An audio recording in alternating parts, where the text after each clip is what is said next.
Hello everyone, welcome back into this channel, and today I want to share the tutorials how to share your Instagram story on WhatsApp by iOS or iPhone.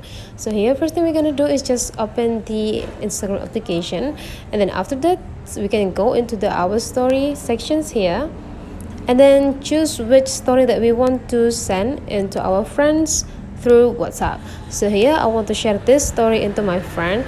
So now the next step is just click the plan button over here. Click the plan button down here, and then we will be generated into several options how we want to send this story with.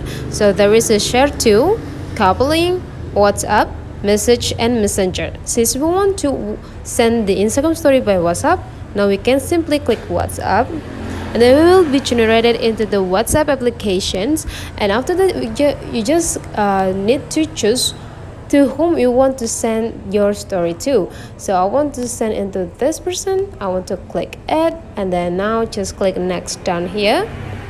And then after that you can also put several informations to him or to her by typing any of words like check this now, for example.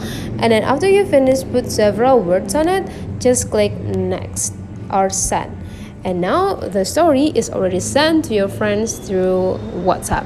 So that's all for today's tutorial. Thank you for watching. Don't